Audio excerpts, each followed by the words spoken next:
Hello students, welcome to my desk. आज है date 24 सितंबर 2020।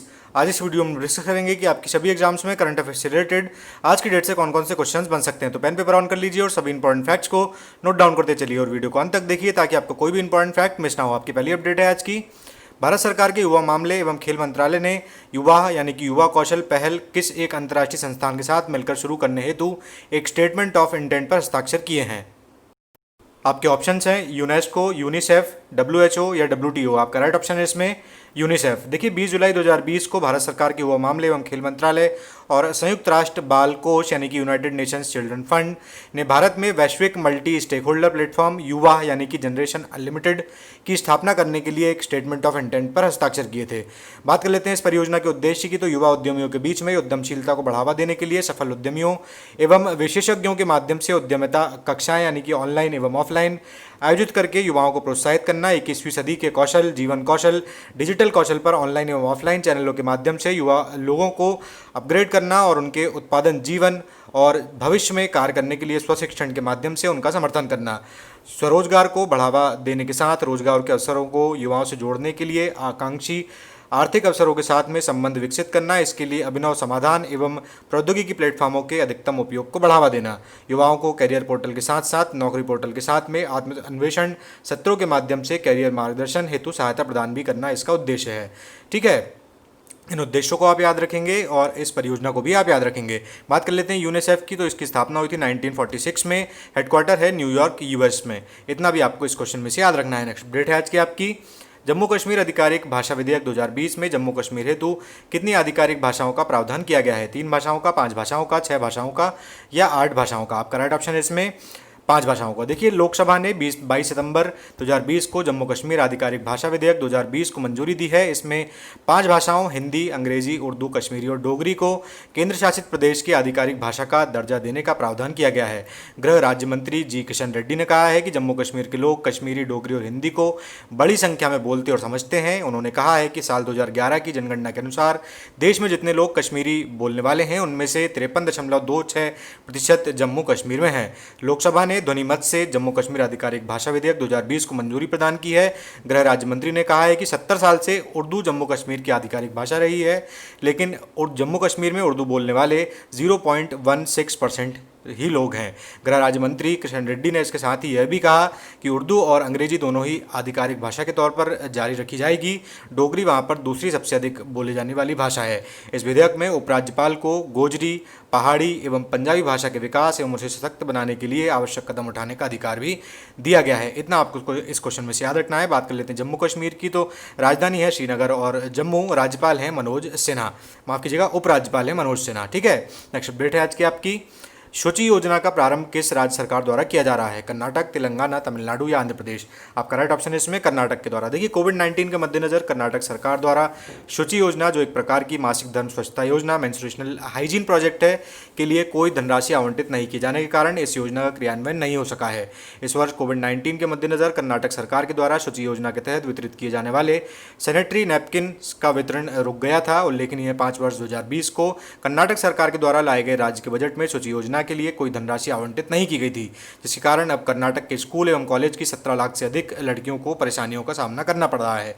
बात कर लेते हैं शुचि योजना की। तो 2013-14 में यह केंद्र सरकार के द्वारा यह योजना चालू की गई थी और 2015-16 में केंद्र सरकार ने राज्यों को पूरी तरह से इस योजना की जिम्मेदारी उठाने के लिए कह दिया था। ठीक है, बात कर लेते हैं इसमें कर्नाटक की बात आई है। तो राजधानी है बैंगलोर, सीएम है बीएस येदियुरप्पा और राज्यपाल हैं वाजुभाई वाला। इतना आपको इस प्रश्न में से याद रखना है। नेक्स्ट अपडेट है आज की आपकी। डीआरडीओ द्वारा हाल ही में सफल परीक्षण किया गया उपकरण अभ्यास क्या है? मिसाइल है, रॉकेट लॉन्चर है, युद्धक टैंक है या हाई स्पीड ड्रोन है? आपका राइट ऑप्शन है इसमें हाई स्पीड ड्रोन है। देखिए डीआरडीओ ने हाल ही में अभ्यास का एक जो high speed expendable aerial target drone है उसका सफल परीक्षण किया है। उड़ान परीक्षण ओडिशा के अंतरिम परीक्षण केंद्र बालासोर से किया गया है। अभ्यास का उपयोग विभिन्न मिसाइल प्रणालियों के मूल्यांकन के लिए एक लक्ष्य के रूप में किया जा सकता है। एरोनॉटिकल डेवलपमेंट एस्टेब्लिशमेंट डीआरडीओ ने अभ्यास को डिजाइन और विकसित किया है। अभ्यास एक छोटे गैस टरबाइन इंजन के द्वारा संचालित होता है। अभ्यास में नेविगेशन के लिए माइक्रो इलेक्ट्रोमैकेनिकल सिस्टम आधारित इनट्रियल नेविगेशन सिस्टम लगा हुआ है। मार्गदर्शन और नियंत्रण के लिए अभ्यास में एक फ्लाइट कंट्रोल कंप्यूटर भी लगा हुआ है। इतना आपको इस क्वेश्चन में से याद रखना है। बात कर लेते हैं, इसमें बात आई है डीआरडीओ की। तो ठीक है, डीआरडीओ का मुख्यालय कहाँ पर है?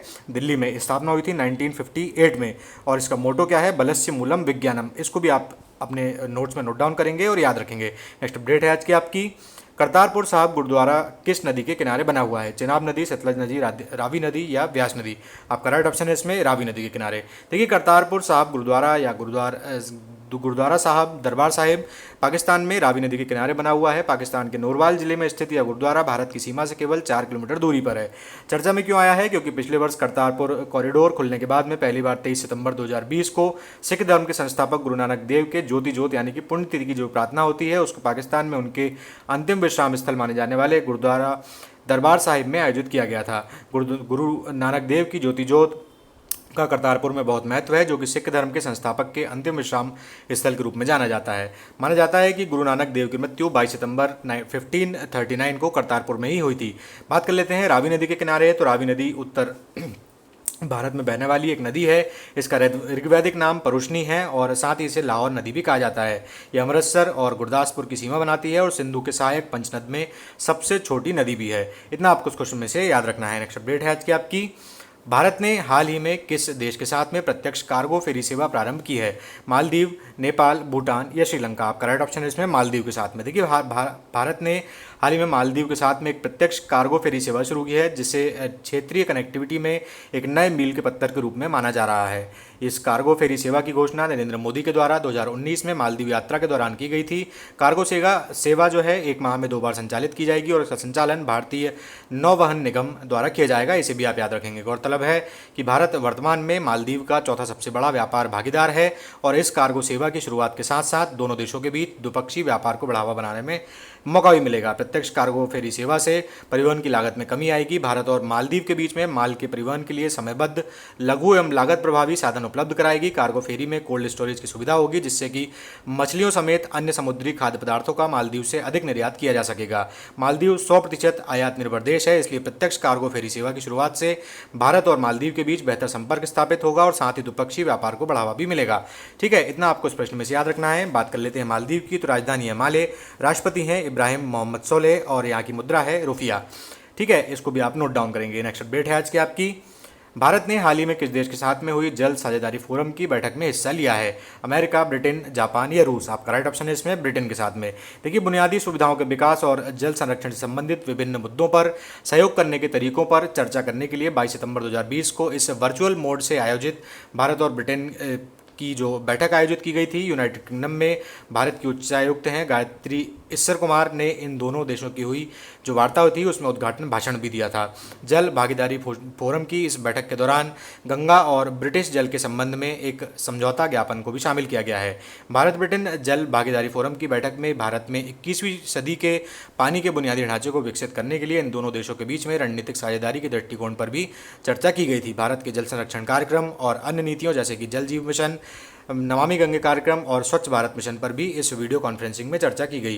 इस सत्र में भारतीय जल क्षेत्र में व्यापार और निवेश के अवसरों को भी प्रदर्शित किया गया। ठीक है, बात कर लेते हैं इसमें ब्रिटेन की। तो ब्रिटेन की राजधानी है लंदन, पीएम है बोरिस जॉनसन वर्तमान में और मुद्रा है पाउंड स्टर्लिंग। इसे भी आप याद रखेंगे और नोट डाउन भी करेंगे। नेक्स्ट अपडेट है आज की आपकी, प्रोटोटाइप फास्ट ब्रीडर रिएक्टर का निर्माण किस राज्य में किया जा रहा है? तमिलनाडु में, महाराष्ट्र में, उड़ीसा में या केरल में? आपका राइट ऑप्शन है इसमें तमिलनाडु में। देखिए, प्रोटोटाइप फास्ट ब्रीडर अक्टूबर 2022 तक काम करना शुरू कर सकता है, इसलिए अभी चर्चा का विषय बना हुआ है। भारतीय नाभिकीय विद्युत निगम लिमिटेड यानी कि भाविनी पीएफबीआर का निर्माण कर रहा है और यह पूरा होने के बाद में राष्ट्रीय ग्रिड में 500 मेगावाट बिजली जोड़ देगा। प्रोटोटाइप फास्ट ब्रीडर रिएक्टर का निर्माण कलपक्कम तमिलनाडु में किया जा रहा है। इसका निर्माण 2004 में शुरू किया गया था। यह रिएक्टर जितना खपत करता है उससे ज़्यादा फिशाइल सामग्री एकत्रित करता है। ऐसे रिएक्टरों में यूरेनियम 238 या थोरियम 232 का उपयोग फिशाइल ईंधन के साथ में किया जाता है। पीएफबीआर को मिश्रित ऑक्साइड ईंधन के द्वारा ईंधन दिया जाता है, जो कि इस्तेमाल किए गए रिएक्टर ईंधन से बरामद प्लूटोनियम में बदलता है। जो कि राशित यूरेनियम के साथ में मिक्स होता है, इसे भी आप याद रखेंगे।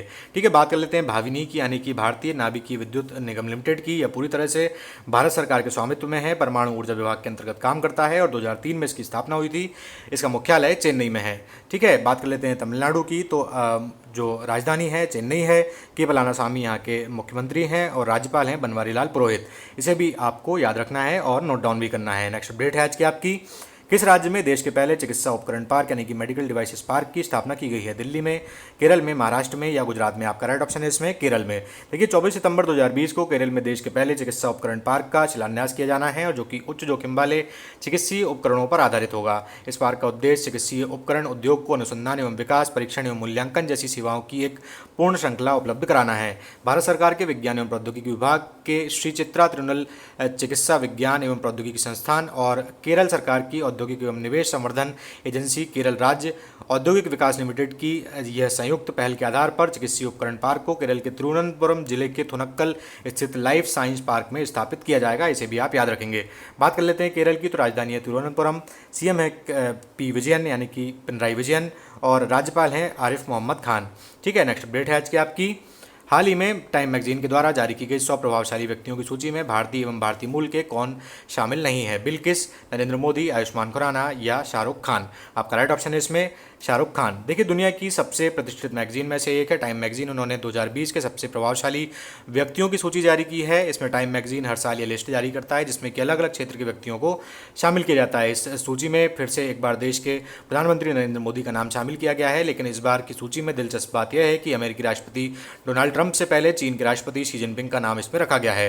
भारतीय प्रधानमंत्री नरेंद्र मोदी के अलावा भारत से आयुष्मान खुराना एवं शाहीन बाग की दादी नाम से प्रसिद्ध बिल्किस को भी शामिल किया गया है। बिल्किस की उम्र 82 साल है। वे शाहीन बाग की दादी के नाम से जानी जा चुकी हैं और शाहीन बाग में प्रदर्शनों के दौरान बिल्किस चर्चा में आई थी। इसके अलावा पिछले साल लंदन में एक मरीज को HIV से मुक्ति दिलाने में अहम भूमिका निभाने वाले प्रोफेसर रविंद्र गुप्ता को भी इसमें शामिल किया गया है। मैगजीन ने अपने प्रभावशाली व्यक्तियों की सूची में अमेरिका के राष्ट्रपति डोनाल्ड ट्रंप, कमला हैरिस, जो बाइडन, एंजेला मर्केल और नैन्सी पेलोसी जैसे बड़े नेताओं को भी शामिल किया है। इतना आपको इस क्वेश्चन में से याद रखना है, और भारतीय जो भी लोग इसमें शामिल किए गए हैं उन्हें आप अपनी कॉपी में नोट डाउन भी करेंगे। कल के लिए आपका प्रश्न था 10 बार माउंट एवरेस्ट पर चढ़ने वाले किस पर्वतारोही का हाल ही में निधन हो गया है? एडमंड हिलेरी, मोहन सिंह कोहली, अंगरीता शेरपा या जुंको ताबेई? आपका राइट ऑप्शन था इसमें अंगरीता शेरपा का। देखिए 10 बार माउंट एवरेस्ट पर चढ़ाई करने वाले पहले व्यक्ति अंगरीता शेरपा का लंबी बीमारी के बाद में निधन हो गया है। अपनी चढ़ाई कौशल के कारण उन्हें हिम तेंदुआ के रूप में भी जाना जाता था। इसे भी आप नोट डाउन करेंगे। 1983 और 1996 के बीच में बोतलबंद